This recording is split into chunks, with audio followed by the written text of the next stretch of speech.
There's an island in Southeast Asia that most people can't even point to on a map.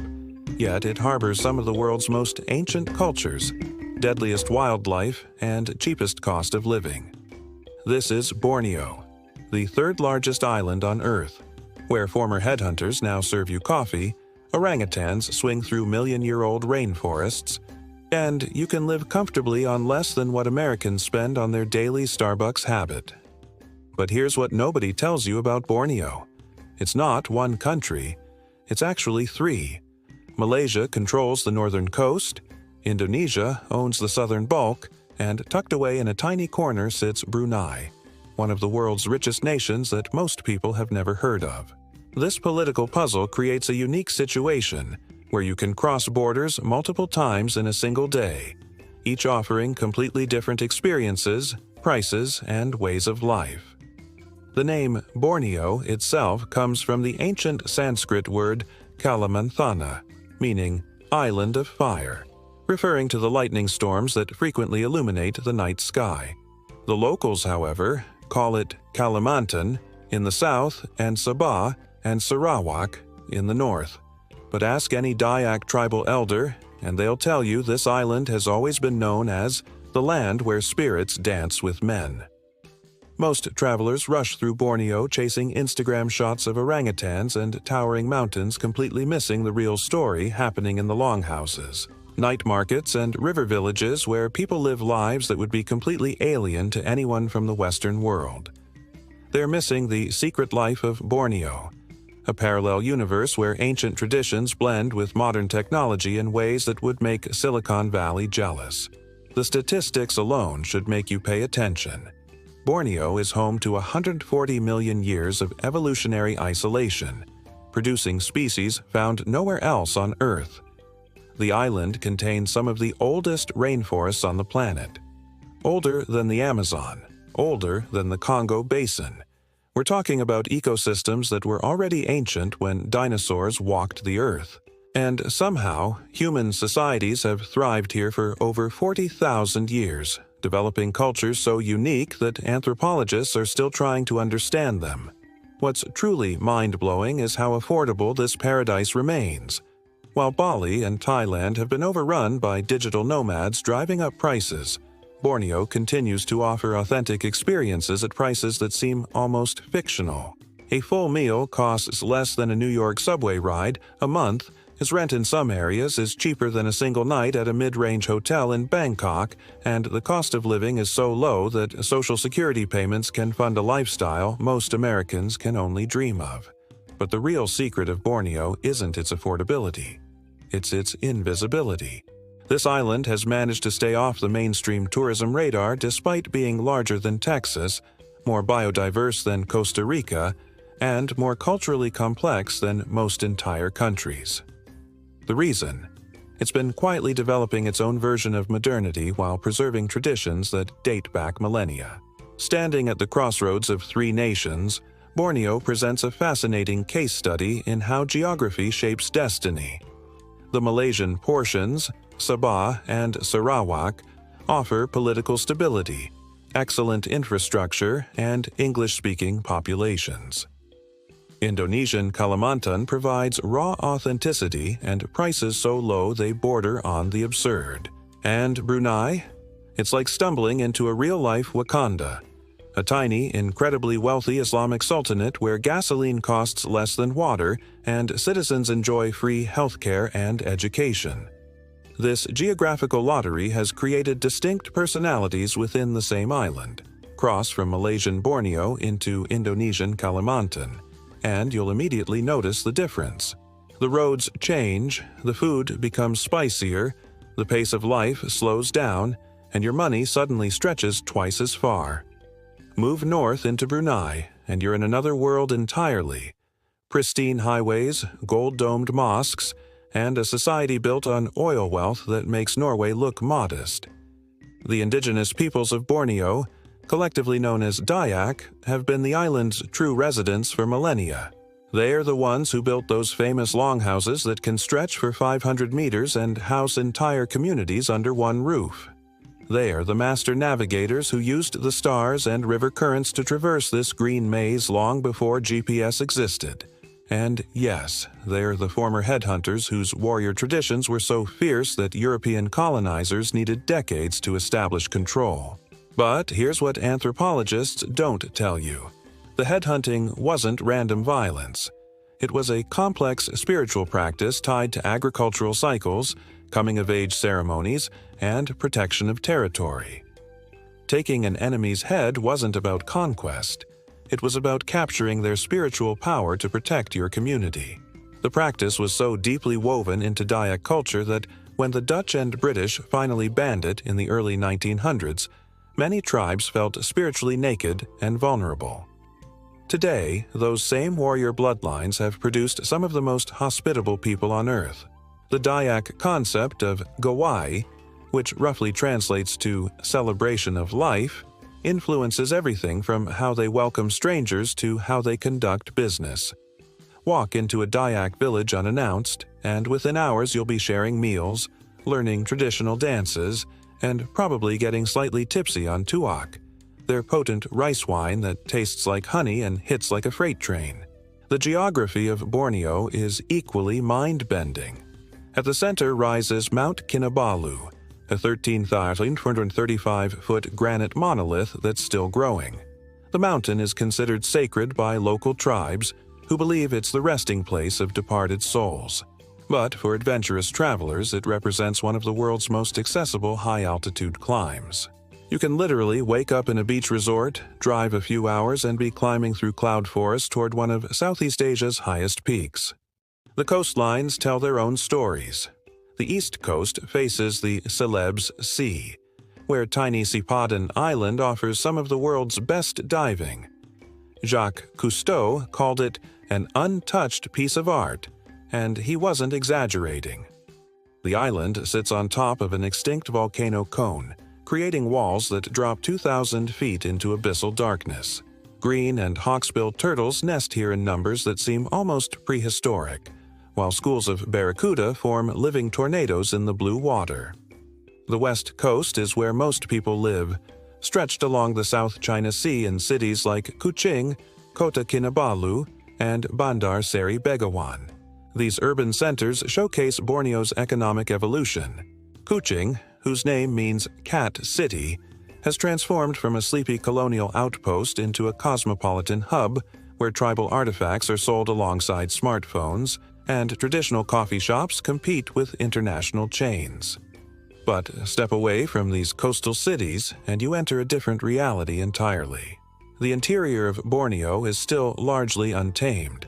A green ocean of primary rainforest broken only by brown rivers that serve as highways for communities that have never known roads.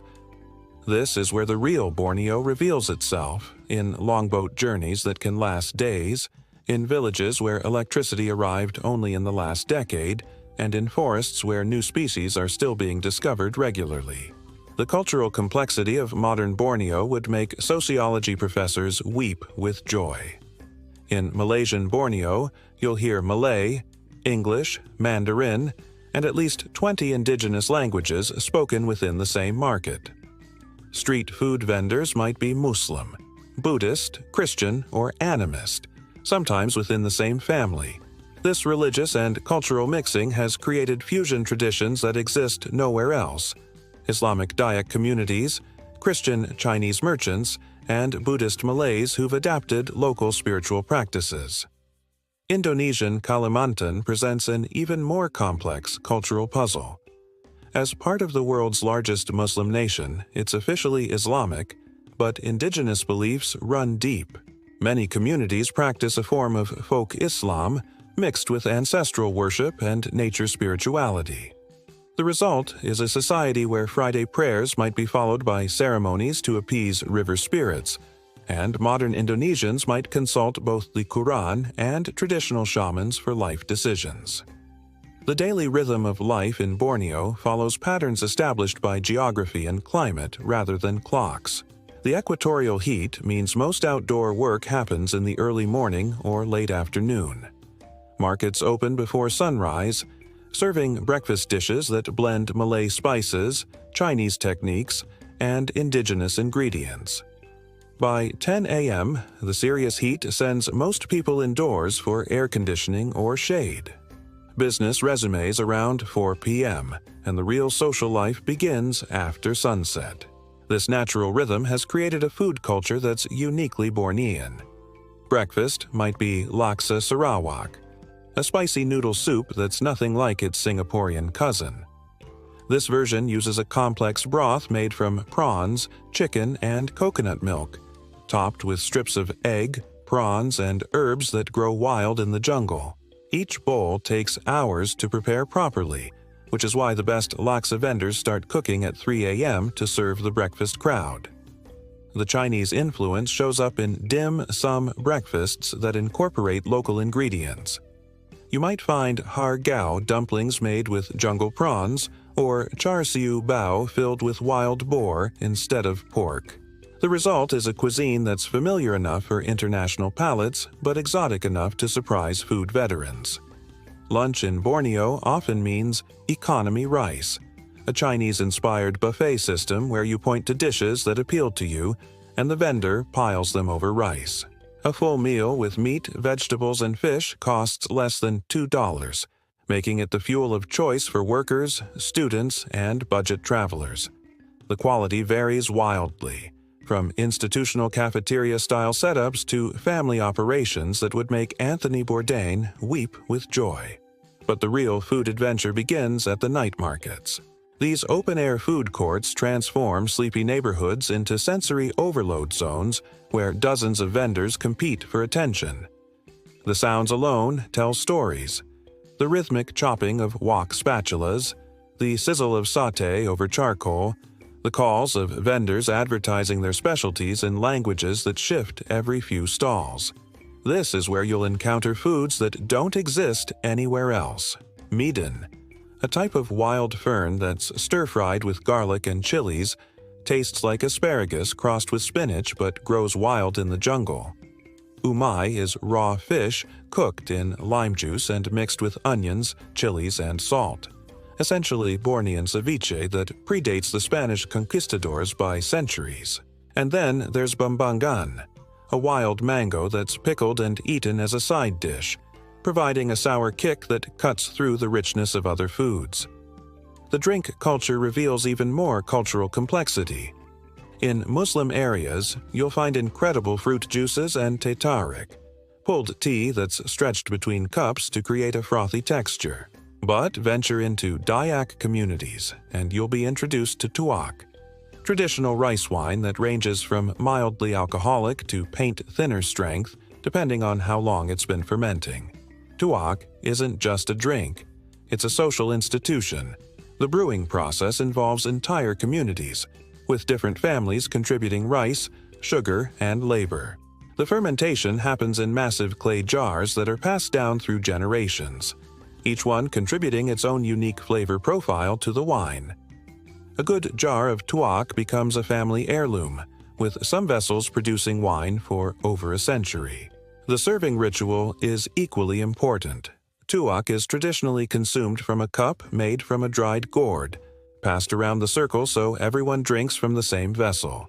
Refusing a cup of tuak is considered deeply insulting, but accepting it means you're committed to staying until the jar is finished, which can take all night. Coffee culture in Borneo deserves its own anthropological study. The Arabica beans grown on the slopes of Mount Kinabalu produce some of the world's most expensive coffee, rivaling Jamaica Blue Mountain and Hawaiian Kona. But the real coffee experience happens in the kopitiam, traditional coffee shops that serve as community centers, news exchanges, and social clubs. These coffee shops haven't changed their recipe in decades. Coffee beans are roasted with butter and sugar in huge woks, creating a caramelized flavor that's smooth and sweet without being cloying. The brewing happens in metal socks, cloth filters stretched over metal frames, that extract maximum flavor while keeping the grounds separate. The result is coffee so strong and flavorful that international chains taste like brown water in comparison. The social dynamics of Kopi culture reveal Borneo's ethnic complexity. Chinese-run kopitiam serve alongside Malay warung kopi and Dayak coffee cooperatives, each with their own brewing techniques, seating arrangements, and social protocols. In Chinese establishments, you'll find newspapers in multiple languages and heated discussions about everything from politics to football. Malay coffee shops often center around religious discussions and community planning. Dayak coffee cooperatives double as cultural centers where traditional music and stories are shared alongside the morning brew. Women in Borneo occupy a fascinating position between traditional and modern roles. In Dayak culture, women historically held significant power as spiritual leaders, property owners, and decision-makers. The traditional longhouse was often organized around the senior women, who determined everything from crop planting to conflict resolution. This matriarchal influence continues today, with many Dayak women running businesses, holding political office, and maintaining family finances. The modern urban centers have created new opportunities for women across all ethnic groups. In cities like Kuching and Kota Kinabalu, you'll find women doctors, engineers, teachers, and business owners working alongside men with relatively little gender discrimination. The oil wealth in Brunei has created particularly favorable conditions for women's education and career advancement, with female university enrollment actually exceeding male enrollment in many programs. But traditional gender roles persist in rural areas, creating interesting tensions between old and new expectations. Young Dayak women might hold university degrees and work in international companies while still participating in traditional ceremonies and following customary marriage practices. This balancing act between tradition and modernity creates complex social dynamics that outsiders often misunderstand. Beauty standards in Borneo reflect this cultural complexity. Traditional Dayak women wore elaborate ear ornaments that stretched their earlobes and intricate tattoos that told their life stories. These practices were seen as marks of beauty, status, and spiritual protection. While these traditions have largely disappeared in urban areas, they're experiencing a revival among younger Dayak people who view traditional body modification as cultural identity rather than primitive practice. Modern beauty standards blend Western influences with local preferences. Lighter skin is generally preferred, a holdover from colonial attitudes that associated pale skin with wealth and status. But there's also appreciation for the natural features that distinguish different ethnic groups. Chinese features are considered elegant, Malay features exotic, and Indigenous features are increasingly celebrated as uniquely beautiful. The nightlife in Borneo varies dramatically between locations and communities. In Brunei, the Islamic government means nightlife revolves around restaurants, cultural performances, and family gatherings. Alcohol is prohibited for Muslims, creating a social scene centered around elaborate dinners, traditional music, and storytelling that can last until dawn. Malaysian Borneo offers more conventional nightlife, with bars, clubs, and karaoke lounges in the major cities. But even here, the scene reflects local culture. Chinese-style karaoke bars feature private rooms where groups of friends sing everything from traditional Chinese ballads to modern pop hits. Malay nightlife tends to be more family-oriented, with restaurants staying open late and serving as social centers for extended families and community groups. The real nightlife adventure happens in the rural areas during festivals. Dayak celebrations can last for days, featuring traditional dancing, music competitions, and enough tuak to float a longboat. These aren't tourist performances. They're genuine cultural celebrations where outsiders are welcomed but expected to participate rather than just observe. The dating culture reflects Borneo's multicultural complexity. In Muslim communities, courtship follows Islamic guidelines with family involvement and formal procedures. Chinese families often maintain traditional matchmaking customs alongside modern dating practices. Dayak communities have their own courtship rituals that might involve traditional music, competitive dancing, or elaborate gift exchanges. Interethnic relationships are common in urban areas, creating interesting fusion traditions. A Chinese Dayak wedding might feature both tea ceremonies and traditional Dayak blessing rituals. Muslim-Christian couples navigate complex religious and family expectations that require diplomacy worthy of international relations. The cost of dating reveals Borneo's economic advantages. A romantic dinner for two at a nice restaurant costs less than $20. Movie tickets are under $5 each, and weekend trips to beach resorts or mountain lodges are accessible to almost any budget. This affordability allows couples to maintain active social lives and explore the island's attractions without financial stress. Festival culture in Borneo operates on a scale that would exhaust professional party planners. The Dayak Harvest Festival, known as Gawai in Sarawak and Kamatan in Sabah, transforms entire regions into celebration zones for weeks. These aren't single-day events, but extended community celebrations that involve house-to-house visits, competitive events, cultural performances, and enough food to feed small armies. During Gawai, traditional longhouses become party central. Each family prepares special dishes, decorates their section of the longhouse, and welcomes visitors from other communities. The celebration includes traditional dancing that tells historical stories, music competitions featuring instruments made from bamboo and animal skins, and athletic competitions that showcase traditional skills. The religious calendar adds multiple layers of celebration. Islamic festivals like Eid al-Fitr and Eid al-Adha bring communities together for massive feasts and family gatherings. Chinese New Year transforms cities into explosion zones of fireworks, lion dances, and family reunions that can last for weeks. Christian communities celebrate Christmas and Easter with elaborate church services followed by community feasts. But the most interesting festivals are the fusion celebrations that exist nowhere else. Some Dayak Christians have created harvest festivals that blend traditional rituals with Christian prayers. Muslim Dayak communities might celebrate Islamic holidays with traditional music and dance. These hybrid celebrations reflect Borneo's genius for cultural adaptation rather than cultural replacement. The traditional tattoo culture deserves special attention because it represents one of the world's oldest continuous tattooing traditions. Dayak tattoos weren't decorative. They were spiritual passports, life stories, and magical protection all rolled into intricate designs. Each tattoo had specific meaning and could only be earned through particular achievements or life stages. Men's tattoos often depicted their warrior status, hunting achievements, and spiritual journeys. The most prestigious designs were reserved for headhunters and war leaders. Women's tattoos were equally complex, showing their skills in weaving, farming, and spiritual matters. The most elaborate female tattoos were worn by shamans and spiritual leaders. The tattooing process itself was a community event. The ink was made from soot, plant materials, and sometimes blood.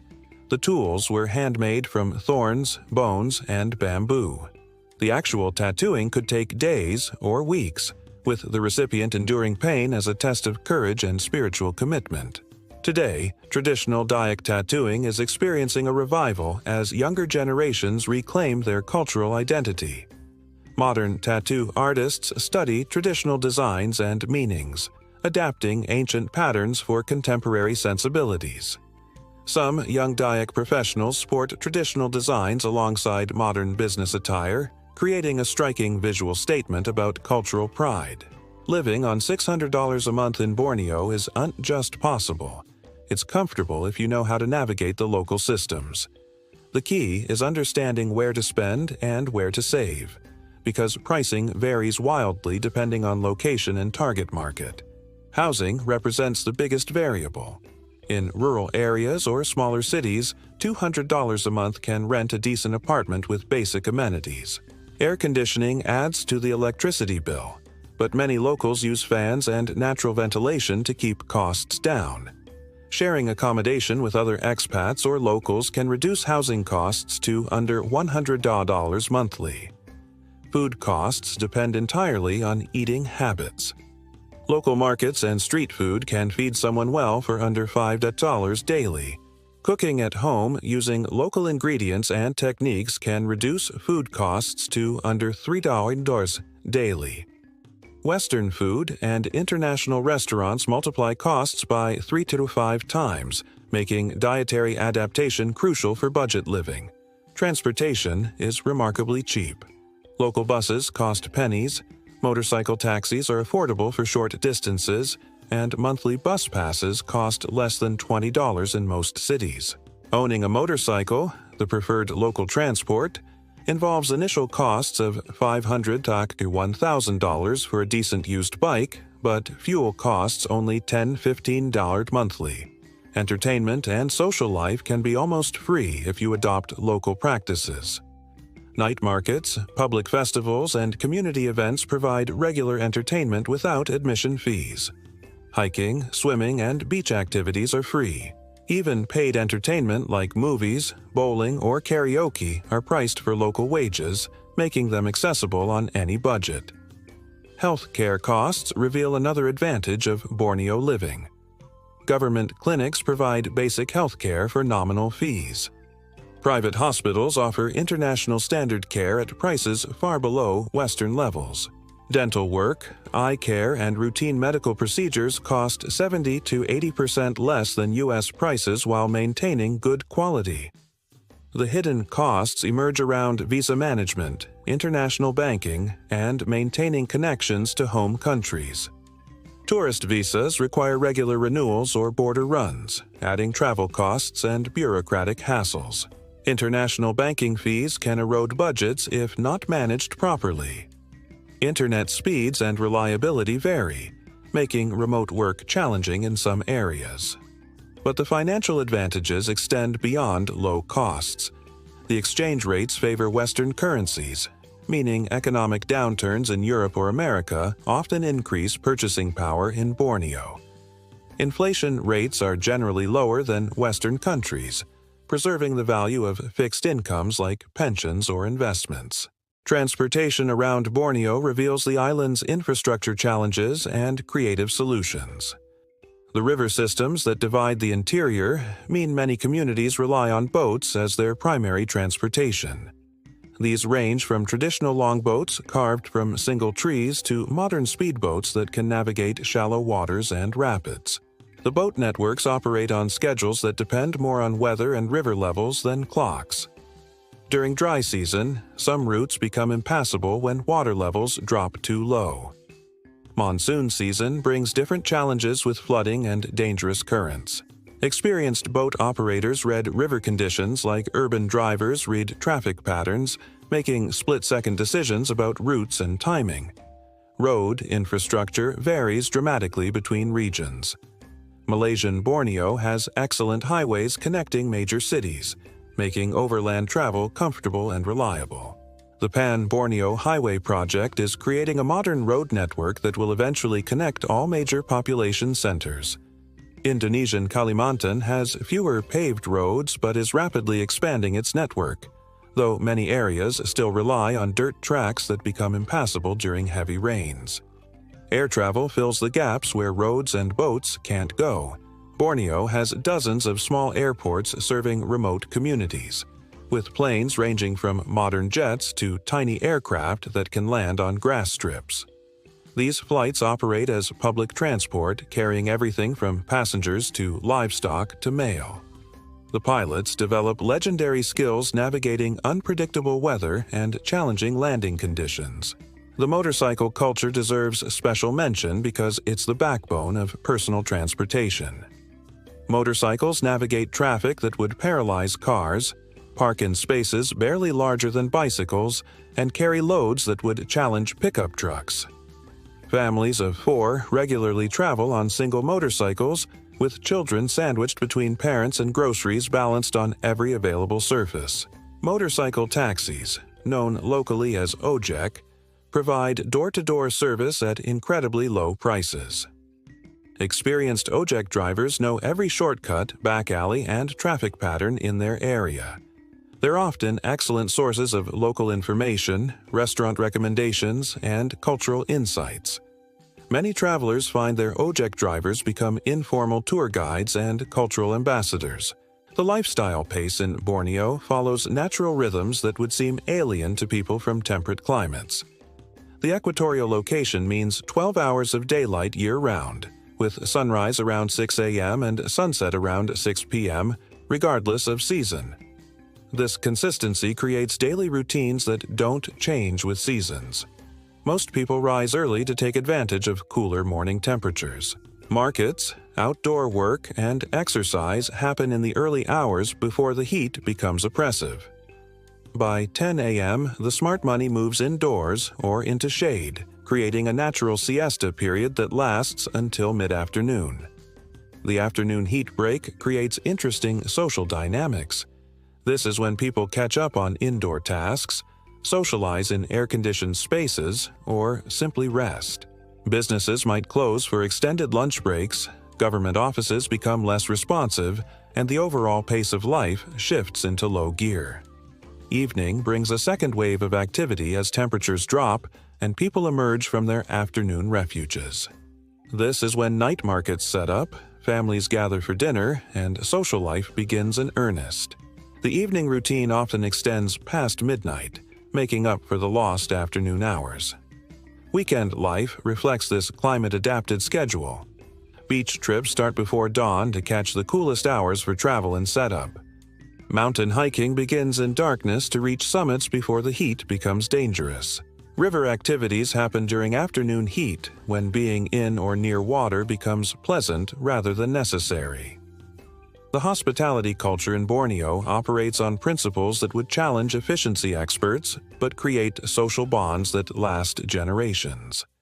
The concept of FaceTime means business relationships require personal investment beyond mere transactions.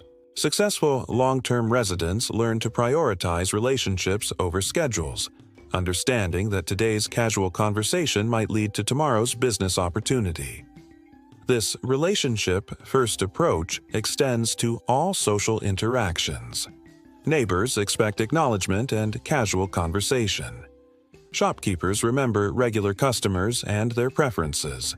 Service providers often become extended family members who are invited to celebrations and consulted for advice beyond their professional expertise.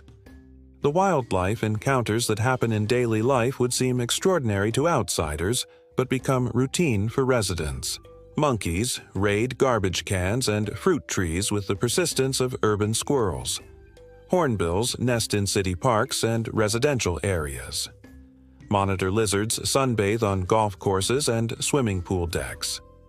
Crocodiles occasionally appear in urban rivers, creating excitement that disrupts normal routines. These animal encounters require constant awareness and adaptation. Food storage must account for persistent monkeys and rats.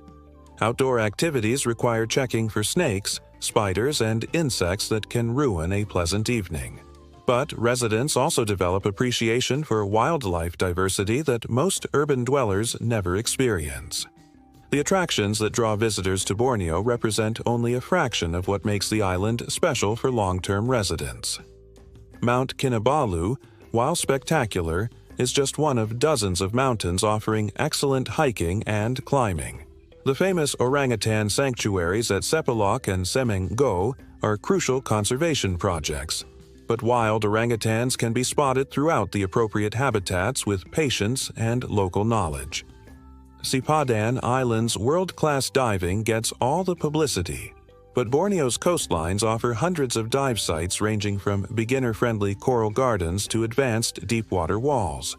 Many of these sites remain relatively unknown, offering spectacular diving without crowds or commercial development. The cave systems throughout Borneo dwarf the famous Mulu caves in scope and diversity. Limestone formations create underground networks that span hundreds of kilometers, with new chambers and passages still being explored. Some caves serve as temples for local communities, others as sources of birds' nests for the Chinese delicacy market, and many remain completely unexplored. But the real attraction of Borneo life is not the spectacular natural features. It's the daily accumulation of small experiences that create a lifestyle impossible to replicate elsewhere. Fresh tropical fruit for breakfast, conversations with neighbors from 5 different cultures, evening swims in warm ocean water, wildlife encounters that don't require special expeditions, and a cost of living that removes financial stress from daily decisions. The healthcare system reveals Borneo's practical advantages for long-term residents. Government clinics provide basic healthcare at minimal cost, while private hospitals offer international standard care at prices that seem fictional compared to Western medical costs. Dental care, eye care, and routine medical procedures cost 70–90% less than equivalent services in Europe or North America. Traditional medicine remains widely practiced alongside modern healthcare, creating interesting options for health maintenance. Chinese traditional medicine practitioners use herbs and techniques refined over centuries. Dayak traditional healers offer plant-based remedies using jungle ingredients. Malay traditional medicine blends Islamic principles with local practices. The combination of modern and traditional healthcare creates opportunities for preventive care and wellness maintenance that would be cost-prohibitive in Western countries. Regular massage therapy, acupuncture, herbal treatments, and traditional wellness practices become affordable lifestyle choices rather than expensive luxury services. Educational opportunities in Borneo range from basic local schools to international institutions that rival programs anywhere in the world. The University of Malaysia Sabah has developed programs in tropical biology, marine science, and indigenous studies that attract researchers and students globally.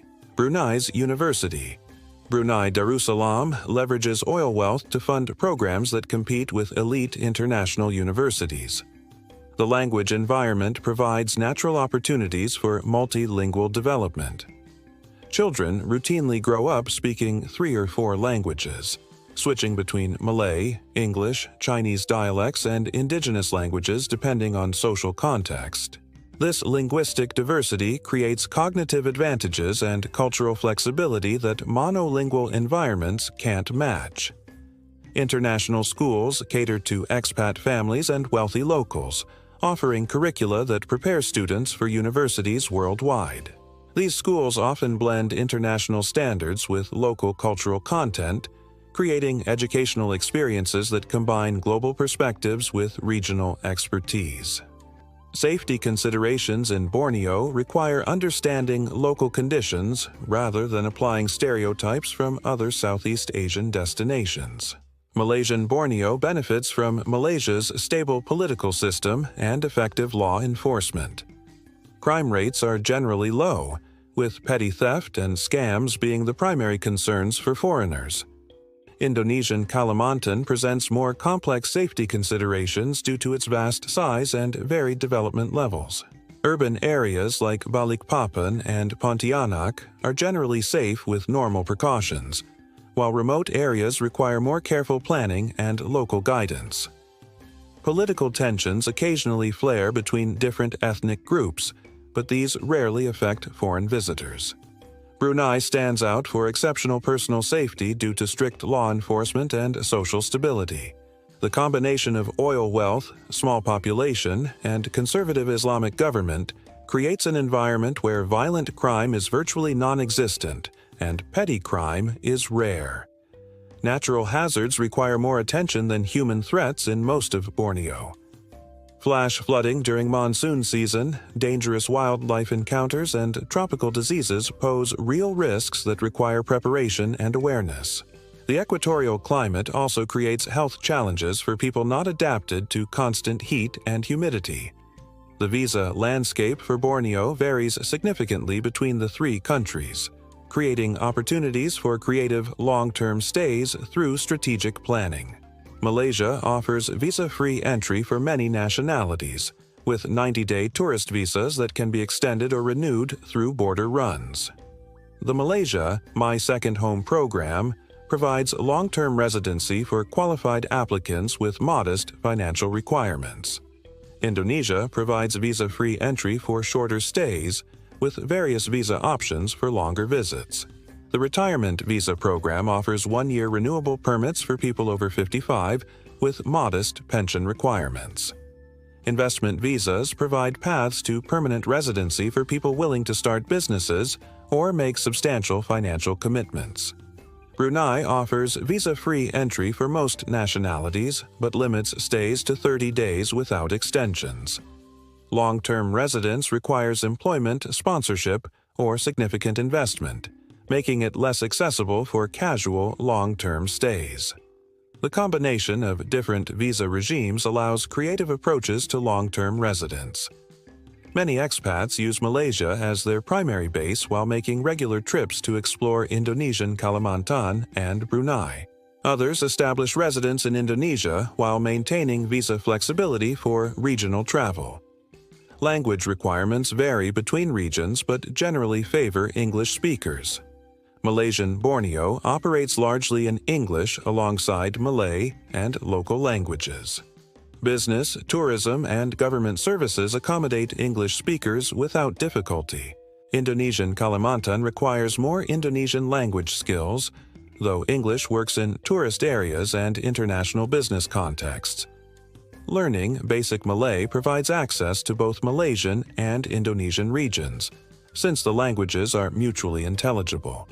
Local languages like Iban, Kadazan, or various Chinese dialects open social doors that remain closed to outsiders but aren't necessary for basic daily life. Cultural etiquette in Borneo requires sensitivity to religious and ethnic diversity. Islamic customs influence behavior in Muslim communities, requiring modest dress and awareness of prayer times and religious holidays. Chinese communities maintain traditional respect patterns and business customs. Indigenous communities have their own protocols around hospitality, spiritual practices, and social hierarchy. The key to successful cultural navigation is observation and asking questions rather than assuming universally applicable rules. Each community has developed its own blend of traditional customs and modern adaptations, creating local variations that outsiders need to learn through experience rather than guidebooks. Money matters in Borneo involve multiple currencies and payment systems that reflect the island's political divisions. Malaysian Borneo uses the Malaysian ringgit, Indonesian Kalimantan uses the Indonesian rupiah, and Brunei uses the Brunei dollar. Exchange rates fluctuate regularly, creating opportunities for strategic shopping and financial planning. Credit cards work in major cities and tourist areas, but cash remains king in rural areas and local markets. ATMs are widely available in urban areas but can be scarce in remote locations. International banking services vary dramatically between regions, with Malaysian Borneo offering the most sophisticated financial infrastructure. Internet connectivity and digital infrastructure reveal Borneo's rapid modernization alongside persistent rural challenges. Fiber optic networks serve major cities with speeds comparable to developed countries. Mobile networks provide excellent coverage in populated areas but can be sporadic in remote regions. The digital divide between urban and rural areas affects everything from business operations to social interactions. Video calls with family abroad work perfectly from city centers, but become impossible in jungle villages. Online banking and e-commerce function normally in developed areas but require backup plans in remote locations. As we reflect on the secret life of Borneo, what emerges is a portrait of a place that defies simple categorization. This isn't just another tropical destination where Western tourists go to take photos and complain about the Wi-Fi. Borneo is a living laboratory where ancient cultures are adapting to modern realities while maintaining their essential character.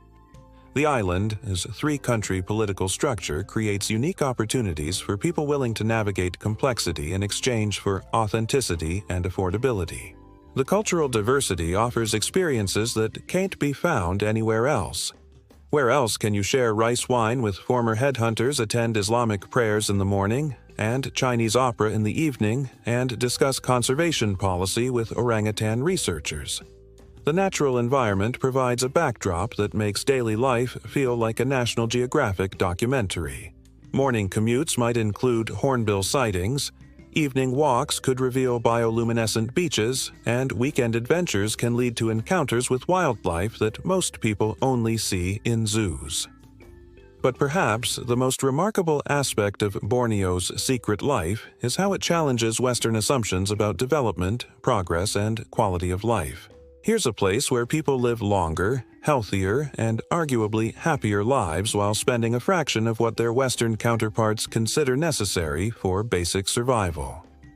The island's invisibility to mainstream tourism has preserved authentic experiences that have been commercialized out of existence elsewhere in Southeast Asia. Borneo remains a place where travelers can stumble into genuine cultural exchanges rather than staged performances, where natural wonders exist without entry fees and souvenir shops, and where the journey is often more interesting than the destination. For those considering Borneo as more than a vacation destination, the island offers possibilities that extend far beyond typical expat hotspots. The combination of affordability, cultural richness, natural beauty, and political stability creates opportunities for lifestyle experiments that would be impossible or prohibitively expensive elsewhere. The secret life of Borneo is not really secret. It's simply overlooked by a world that has convinced itself that paradise must be expensive, crowded, and heavily marketed.